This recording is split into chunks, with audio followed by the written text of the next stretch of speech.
So you guys were I'm hearing a lot of you guys wanted a theme song shortened, so here we go. This girl reviews movies, games, and books. Sometimes she plays them. So does that, and when she does it with the cat, does that make her crazy? Does that make her crazy? Probably.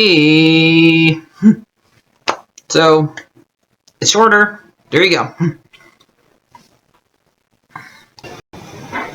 Crazycatlady or Martha Butler does not own any trailers or pictures.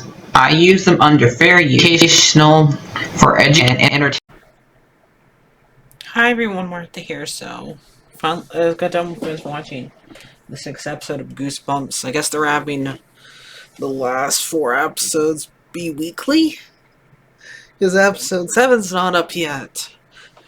But okay, I mean, it's fun that they had the first 5 episodes on a roll. Thought that'd be a second half, but it's fine. So this one was pretty good. So I'm gonna go look up to see who was the actor who was on the Control Crest. So hold on. But before we do that, so this was Slappy's episode. And then we're gonna compare to me before I can talk about this episode. We want to compare all 3 people who have done like how they done Slappy, because they have done Slappy at least 3 times now. And I think it's fair to compare who I think is the best one.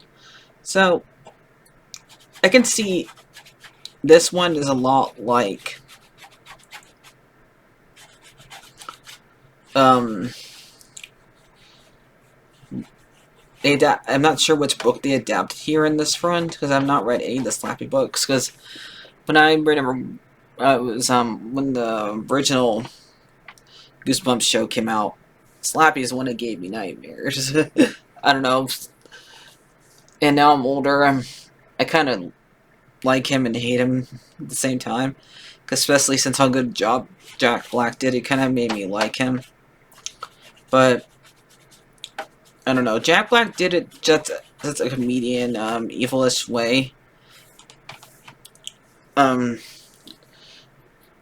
it made it look like he was a villain towards R.L. Stine, where really it's supposed to be somebody who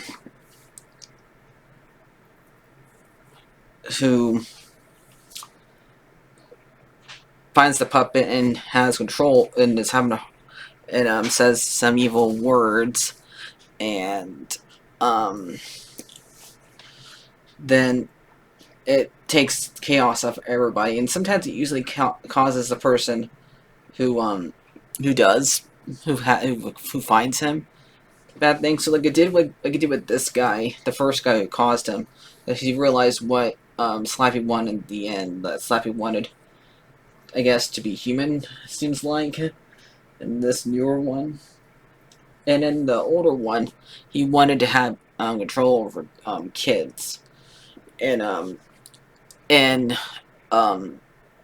the Goosebumps movies, he just likes being like chaos. Like, I think everybody who's played him, or by the way they did it, because in the 90s they kind of like did it where it's a puppet, and when it's like walking around, it was a dwarf playing him. So I liked how creative they did it in the original. And the second one, in the Goosebumps movie, I like how they played him for a comedian fact, but he was never really allowed to be scary, because that movie is more of a comedy. I love the Goosebumps movies; they're fine, but they're just never able to be what this show is. And okay, so let's see. I don't know. I think this show is a lot more scarier than on that old one, since how dated that old one could be. since this one has lower technology, because they were able to use more CGI, and that was. And there's one thing I don't like about the show that, because they showed one thing that was not around during that time period. They mentioned they made Harold mention invisibility cloak in 1993, which would not have worked because Harry Potter wasn't even a book then yet. It was written in 1997. Kind of 4 years too late. 4 years too early. So yeah, I hate when when people do that. They don't they just want to mention it to this dimension. They don't think about is this series even around? I mean, there's even a reference to there's one of the teachers is wearing Phantom of the Opera, and it's one that's based off the one that um came out in the 90s. Not because I know Phantom of the Opera has been around for a while, but every single every single one looks different. So I'm gonna look to see when that one came out. So hold on. And the guy who played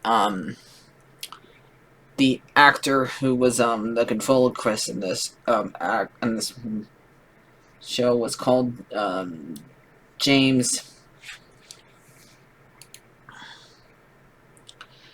Eddie Zempson. Hopefully I said that name right. But we're right back and see when did Phantom of the Opera and when the 90s came out. And okay, so I don't know what movie that's supposed to be because I can't find the damn shirt. And yeah, I watched it again, but I think it's because there's a book that's kind of based off of Phantom Opera that R.L. Stein wrote. That's not exactly like Phantom Opera, but has the word Phantom in it. But yeah, that one's an old story, so it's fine. But yeah, I'm not sure which movie that one is supposed to be on her shirt, but I can't find it. So yeah, but anyway. Who is the best Slappy? I don't know. I think they all have their own uniqueness to them. So, man, I don't know. Maybe we'll see more of this if they're able to put them back together. So, in the last episode, Ben kills him. So yeah, after Sarah really figures out what. So, they have Harold's great grandpa is the one that discovers Slappies in a magic store. After he gets kind of booed off the stage back in 1940,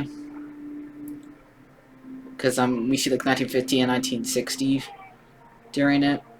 So, and he buys the house after during the 1960 after he finds out what Slappy wants him to do. That was basically do chaos and let him be in charge and stuff like that. So.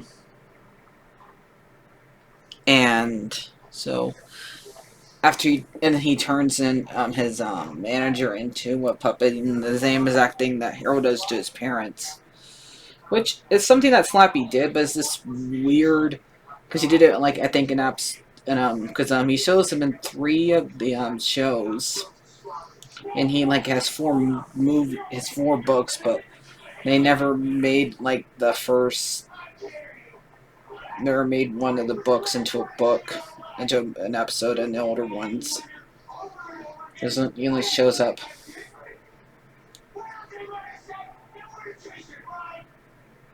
3 times, and there's 4 books by the time that one came out. So yeah. So I think this one was done really well. It shows the real reason why Harold doesn't like any of these kids' parents. Because he blames them for his death and stuff like that. But he really shouldn't have done their revealing their secrets to everything and during the show. So yeah, and that was what made them go after him. But he thinks that they kind of stole Sarah from them. What it feels like, but then he thinks that he murdered both him and Slappy. But come on, Slappy can get put back together again. It's the fact that the parents could not destroy him. So yeah, I think this one did pretty well. I don't know. So yeah, this show is doing really well. I'm probably gonna give this one like it 9 out of 10 since they kind of had somewhat inaccuracies here. So I'll see you guys later. Like, favorite, and subscribe, and bye bye.